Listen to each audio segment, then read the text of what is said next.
오늘은 마태복음 강의 세 번째 시간으로 성경 본문은 마태복음 1장 18절에서부터 25절까지가 되겠습니다.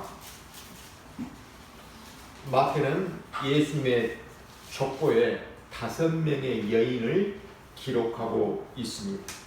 그런데 아주 특이한 점이 있습니다. 마태는 이 여인들을 언급할 때마다 반드시 누구에게서라는 표현을 사용합니다. 다말에게서, 라합에게서, 룻에게서, 그리고 우리아의 아내에게서, 마리아에게서입니다. 이들 가운데 마리아를 제외하면 나머지 4명은 모두 다 이방인들입니다. 우리는 이미 다말과 라합과 룻 그리고 우리아의 아내에 대해서는 살펴보았습니다. 그러나 말씀의 연속성을 위해 우리 잠시 다시 기억해 봅니다. 첫째는 다말입니다.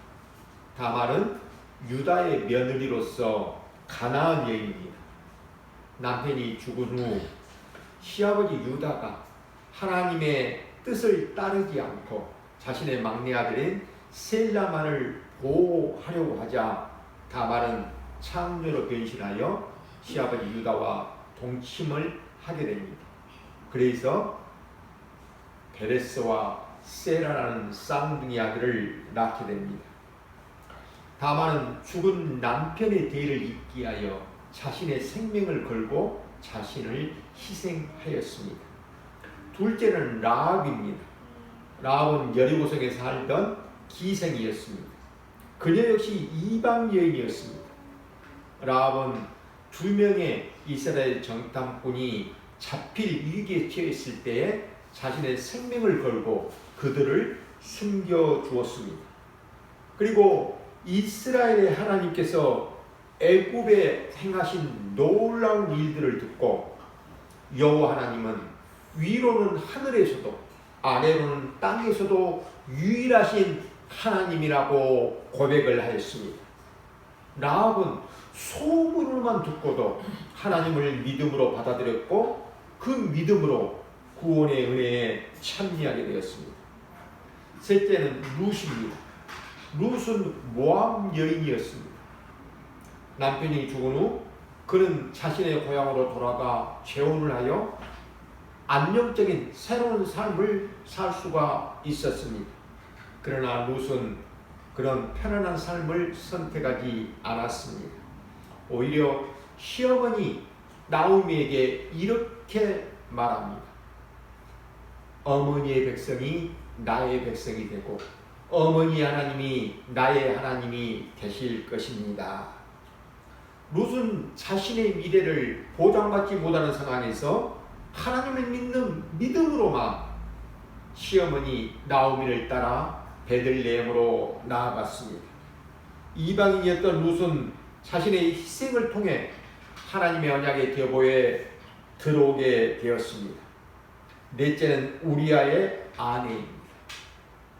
우리아는 다윗 왕의 영맹스러운 용사였고 헷 사람이었습니다.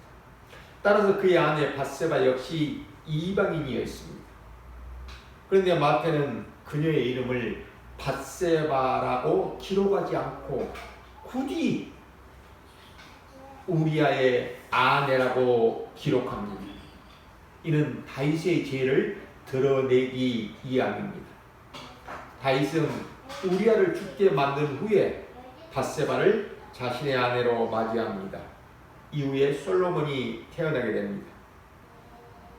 마태는 우리아의 아내에게서라는 표현을 통해 하나님의 구원의 역사가 인간의 죄와 실패 가운데서도 계속 이어졌음을 보여줍니다.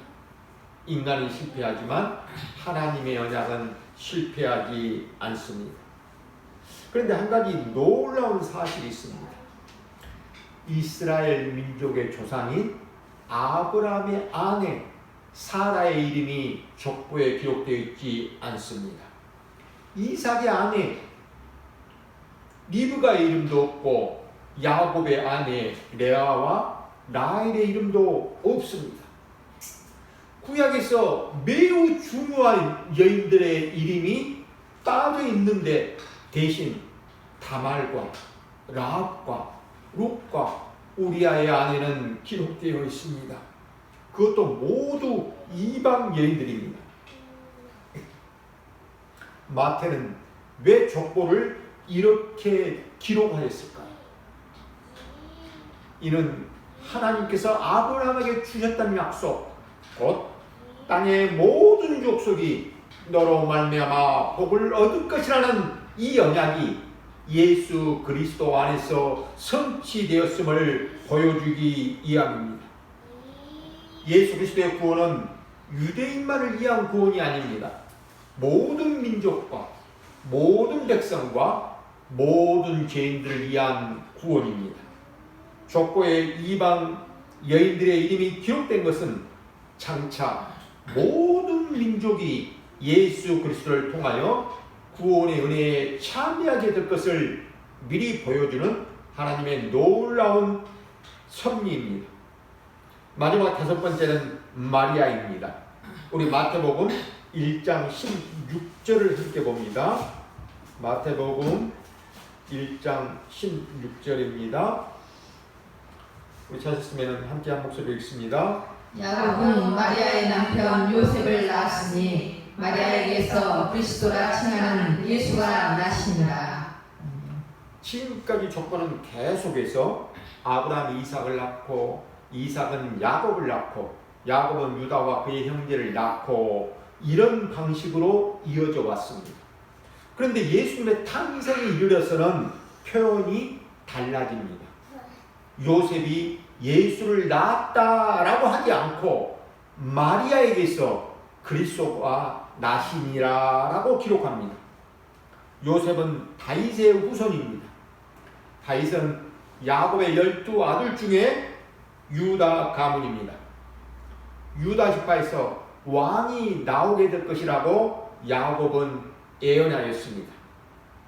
그렇다면 마리아는 어느 지파일까요?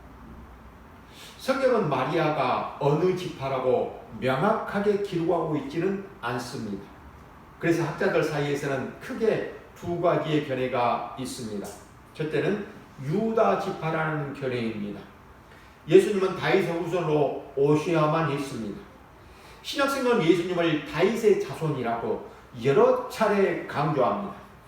그래서 많은 학자들은 누가복음 3장에 나오는 족보를 마리아의 족보로 이해하고 마리아 역시 다윗의 후손 곧 유다 지파의 출신이라고 이해합니다. 초대교회 전통도 대체적으로 마리아를 다윗의 후손으로 보았습니다. 둘째는 레위 지파라는 견해입니다. 누가복음 1장 36절에서 가브리엘 천사는 마리아에게 내 친족 엘리사벳도 늙어서 아들을 배었느니라 라고 말합니다. 엘리사벳은 아론의 자손으로 레위 지파 사람이었습니다. 그래서 마리아도 엘리사벳과 친족이므로 레위 지파였을 것이라고 주장하는 견해가 있습니다. 그러나 친족이라는 표현이 반드시 같은 지파를 의미하지는 않습니다. 왜냐하면 이스라엘에서는 다른 지파와도 혼인을 하였기 때문입니다. 따라서 친척이라는 이유만으로 마리아를 레위 지파라고 단정할 수는 없습니다. 그러므로 가장 가능성이 큰 견해는 마리아는 유다 지파, 다윗의 자손, 후손이라는 것입니다. 그러나 성경이 마리아가 유다 지파 사람이라고 분명하게 기록하고 있지 않기 때문에 마리아는 유다 지파일 가능성이 매우 크다라는 정도로 말하는 것이 신중하고 또 바른 해석입니다. 마태복음 1장 18절에서부터 25절입니다. 마태복음 1장 18절에서부터 25절을 우리 함께 한 목소리로 읽습니다. 예수 그리스도의 나심은 이러하니라. 그의 어머니 마리아가 요셉과 약혼하고 동거하기 전에 성령으로 잉태된 것이 나타났더니 그 그의 남편 요셉은 의로운 사람이라 그를 드러내지 아니하고 가만히 끊고자 하여 이 일을 생각할 때 주의 사자가 현몽하여 이르되 다윗의 자손 요셉아 내 아내 마리아 데려오기를 무서워하지 말라. 그에게 잉태된 자는 성령으로 된 것이라. 아들을 낳으리니 이름을 예수라 하라. 이는 그가 자기 백성을 그들의 죄에서 구원할 자이심이라 합니다. 이 모든 일이 된 것은 주께서 선지자로 하신 말씀을 이루려 하심이니 이르시되 보라 처녀가 잉태하여 아들을 낳을 것이요 그의 이름은 임마누엘이라 하리라 하셨으니 이를 번역한즉 하나님이 우리와 함께 계시다 함이라. 요셉이 잠에서 깨어 일어나 주의 사자의 분부대로 행하여 그의 아내를 데려왔으나 아들을 낳기까지 동침하지 아니하였더니 나음의 이름을 예수라 하니라. 갈릴리 나사지라는 동네, 아주 작은 동네에 정혼한 한 남녀가 있었습니다. 남자는 다윗의 자손으로 요셉이고 여자는 마리아였습니다. 마리아와 요셉은 정혼한 상태였습니다. 우리 개역개정 성경은 마리아와 요셉을 약혼한 상태였다라고 번역하였지만 사실 정혼이라고 번역하는 것이 정혼이라는 표현이 더 정확합니다. 우리의 약혼은 결혼을 약속하는 단계이지만 이 유대인의 정혼은 그보다 훨씬 더 깊은 의미를 가지고 있습니다. 유대인의 정혼은 아직 함께 살지는 않지만 법적으로는 이미 부부로 인정되는 상태였습니다. 그래서 서로를 남편과 아내로 부르기도 하였습니다. 다만 정혼한 후에는 약 1년 정도는 함께 동거하지는 않았습니다. 이 기간 동안에 신부는 친정집에서 신부 수업을 하였고 신랑은 신혼집을 준비하였습니다. 신혼집이 완성이 되면 신랑과 신부는 이제 드디어 결혼식을 하고 함께 동거 생활에 들어갑니다. 이처럼 정혼은 매우 중요한 법적 관계였습니다. 만일 정혼한 기간 안에 남편이 죽게 되면 아내는 과부로 살아야 했습니다. 그만큼 정혼은 단순한 결혼을 약속한 것이 아니라 실제적인 혼인 관계였습니다. 그런데 바로 이 정혼 기간에 아주 놀라운 일이 일어났습니다. 동거하기도 전에 처녀인 마리아가 임신을 한 것입니다.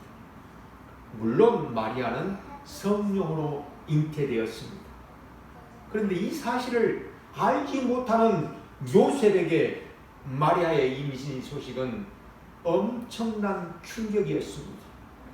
한순간에 하늘이 무너지는 듯한 그런 느낌을 받았을 것입니다.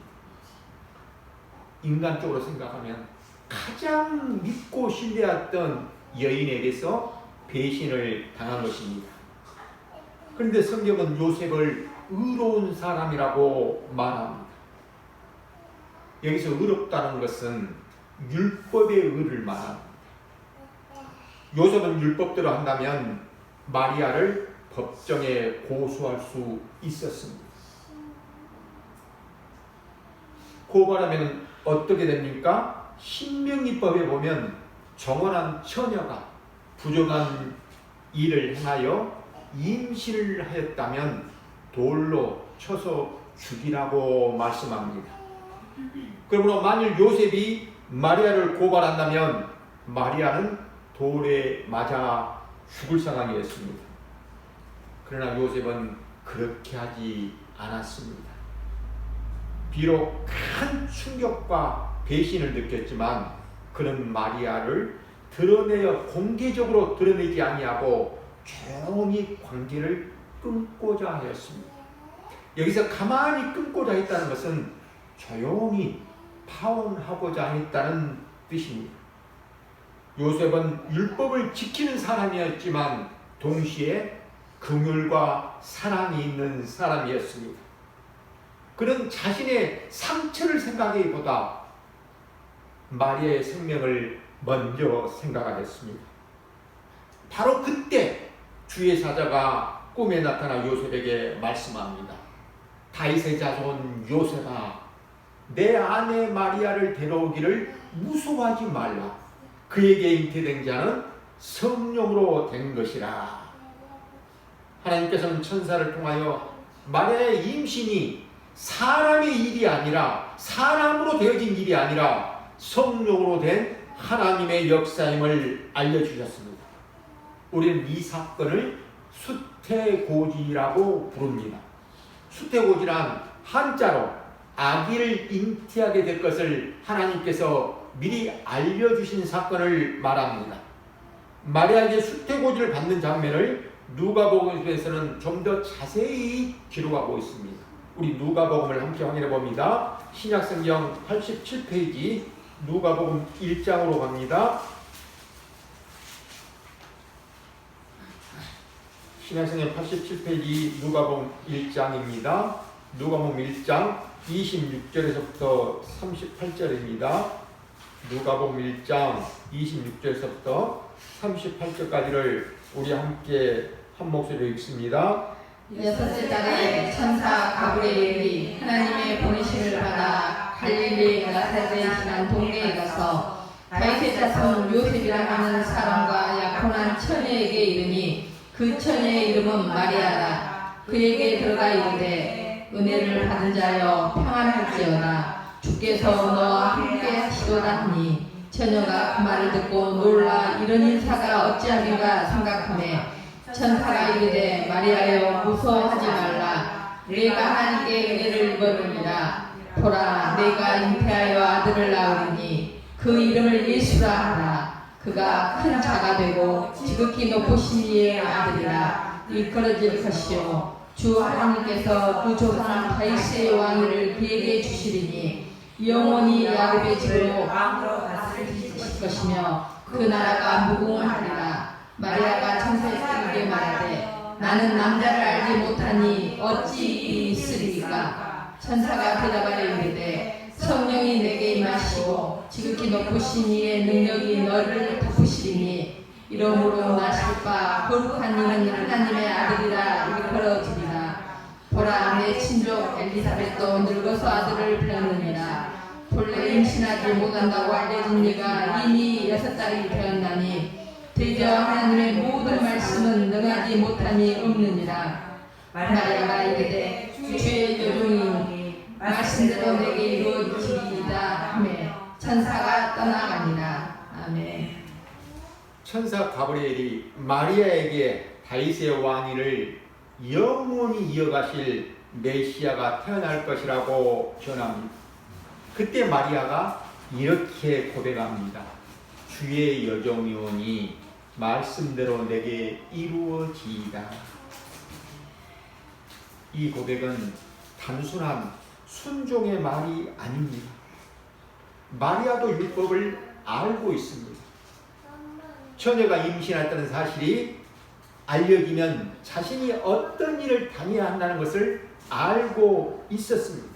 아주 잘 알고 있었습니다. 그러므로 말씀대로 내게 이루어지이다라는 고백은 생명을 걸고 죽음을 각오한 믿음의 고백이며 자신을 하나님께 온전히 맡겨드리는 신앙의 고백이었습니다. 우리 다시 마태복음 본문으로 돌아갑니다. 요셉이 마리아의 임시로 인해 깊이 고민하고 있을 때에 주의 사자가 요셉에게 나타나 말합니다. 다윗의 자손 요셉아, 내 아내 마리아 데려오기를 무서워하지 말라. 그에게 잉태한 자는 성령으로 된 것이라고 합니다. 그러면서 아들을 낳을 것인데 그 아들의 이름을 예수라고 하라고 명령합니다. 왜 그 이름을 예수라고 해야 합니까? 이는 그가 자기 백성을 그들의 죄에서 구원할 자이심이라. 인간은 스스로 죄의 문제를 해결할 능력이 없습니다. 죄의 삭은 사망이기 때문입니다. 따라서 죄인을 구원하려면 죄가 전혀 없으신 분이어야만 합니다. 죄인이 다른 죄인을 구원할 수는 없습니다. 그러므로 성령 잉태 되신 예수 그리스도께서 죄가 전혀 없으신 하나님의 아들로 이 땅에 오셨습니다. 그리고 자기 백성들의 죄를 대신 담당하시고 십자가에서 죽으심으로 우리를 죄와 사망에서 구원하시는 참된 메시아가 되신 것입니다. 22절은 이렇게 말씀합니다. 이 모든 일이 된 것은 주께서 선지자로 하신 말씀을 이루려 하심이라. 제가 늘 강조하는 것처럼 성경은 하나님의 말씀입니다. 하나님께서는 선지자들을 통하여 미리 말씀하시고 말씀하신 대로 그대로 이루십니다. 사람이 하나님의 말씀을 이루는 게 아닙니다. 하나님께서 하나님의 말씀을 친히 이루어 가십니다.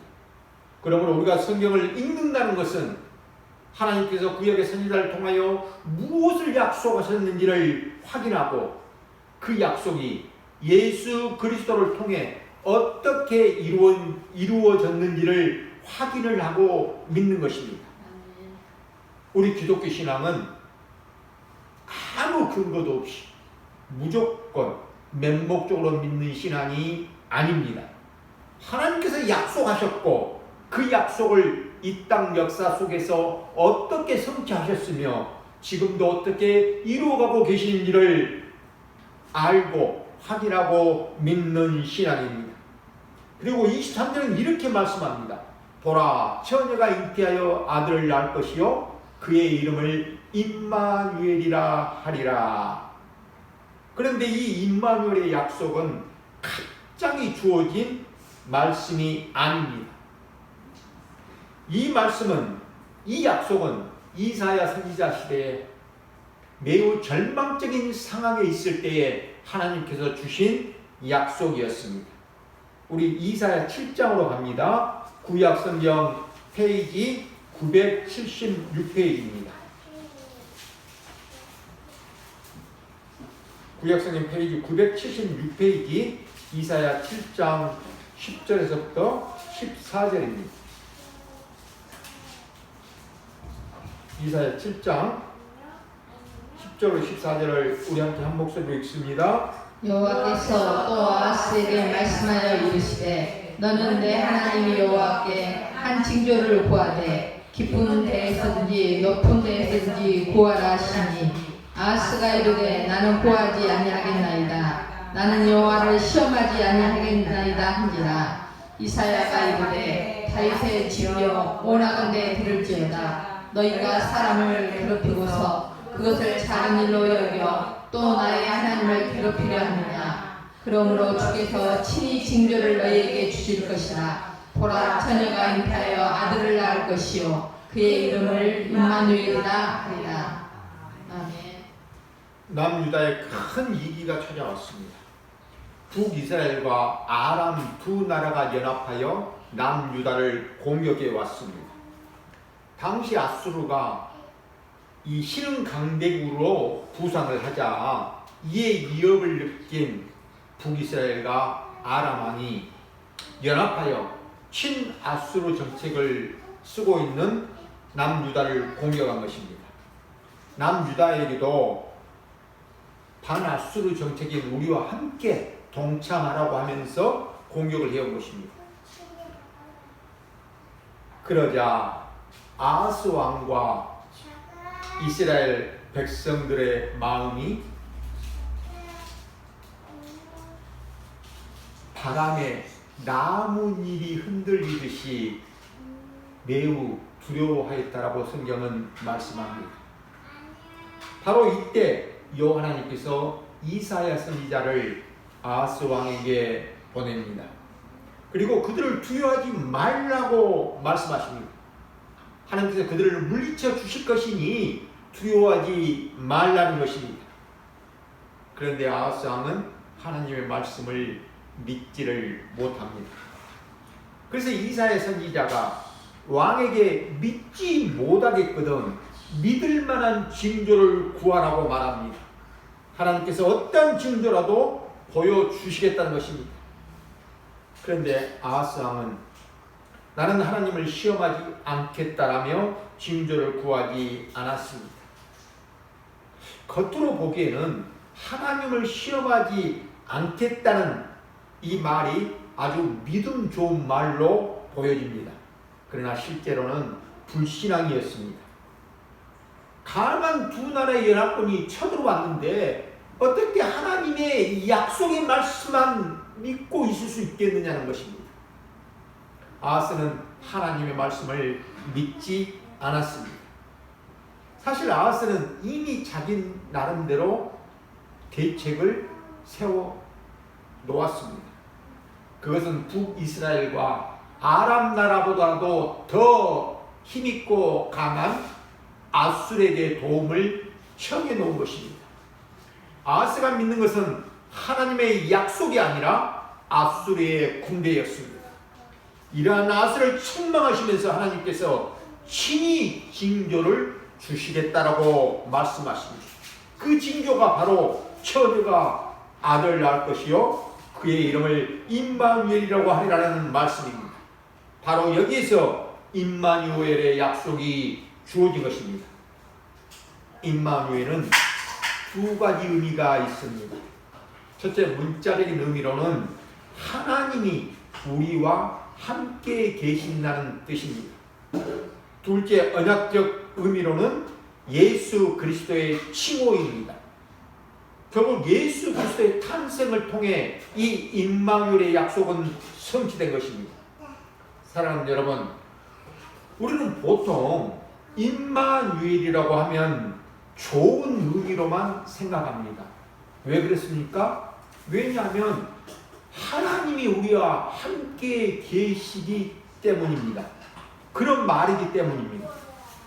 그런데 이사야 선지자를 통해 이 임마누엘의 약속이 주어졌을 때를 생각해 보십시오. 이 말씀은 아하스와 백성들이 불신앙을 책망하는 가운데 주어진 말씀입니다. 마태복음에서 보라 처녀가 잉태의 아들 낳을 것이요 그의 이름을 임마누엘이라 하리라. 이 말씀 역시 이스라엘의 불신앙을 드러내는 가운데 인용하고 있습니다. 이스라엘 백성들은 오랫동안 메시아를 기다렸습니다. 그러나 그들이 기다린 메시아는 하나님께서 보내실 메시아와는 달랐습니다. 그들은 로마의 압제에서 자신들을 해방시켜줄 강력한 정치적인 메시아를 원하고 기다렸습니다. 또한 다윗왕 시대처럼 주변 나라들을 다 정복하고 그들로부터 세금과 조공을 받는 그런 이스라엘을 아주 강한 나라로 만들어주는 경제적인 메시아를 원하고 기다렸습니다. 오늘 우리가 살아가는 시대도 다르지 않습니다. 사람마다 원하는 메시아가 모두 다릅니다. 어떤 사람은 질병을 치료해주고 건강을 주는 메시아를 원합니다. 어떤 사람은 부자를 되게 해주는 메시아를 원합니다. 또 어떤 사람은 자기가 하는 사업이 아주 잘 되게 해주는 메시아를 원합니다. 사람마다 원하는 것이 다르기에 자신이 원하는 메시아의 모습이 모두 다 다릅니다. 그러나 사랑하는 여러분, 죄가 무엇입니까? 죄란 생명의 근원이신 하나님에게서 떠나 있는 것입니다. 하나님과 관계가 끊어진 상태가 바로 죄입니다. 그렇다면 구원이란 무엇입니까? 구원이란 하나님과 끊어진 관계가 다시 회복되어서 생명의 근원이신 하나님과 다시 연결되는 것입니다. 이것이 바로 임마누엘입니다. 이것이 하나님께서 우리와 함께 하신다는 것입니다. 그리고 이 죄의 문제를 해결하시고 하나님과 우리를 다시 화목하게 하시는 분이 진정한 메시아입니다. 그분이 바로 예수 그리스도이십니다. 저는 소원합니다. 오늘 이 자리에 있는 모든 분들이 창세기 3장 15절에서 약속하신 여자의 후손 그리고 오늘 이사야 7장 14절에서 약속하신 보라 처녀가 잉태하여 아들을 낳을 것이요 그의 이름을 임마누엘이라 하리라 하신 이 약속을 성취하신 예수 그리스도를 영접하고 믿게 되시기를 소원합니다. 아멘. 그래요 죄의 문제를 해결하고 하나님과 함께하는 이 임마누엘의 복을 날마다 풍성하게 누리시는 그런 하나님의 복된 성도들이 다 되어지시기를 우리 주님의 이름으로 축원합니다. 아멘. 기도드리시겠습니다. 하나님 아버지, 처녀에게서 나신 예수 그리스도께서 우리의 참된 메시아이심을 알게 하시고 믿게 하시니 감사합니다. 죄로 인해 하나님을 떠났던 우리를 예수 그리스도를 통해 다시 하나님과 화목하게 하시고 하나님과 함께하는 은혜를 주심에 감사드립니다.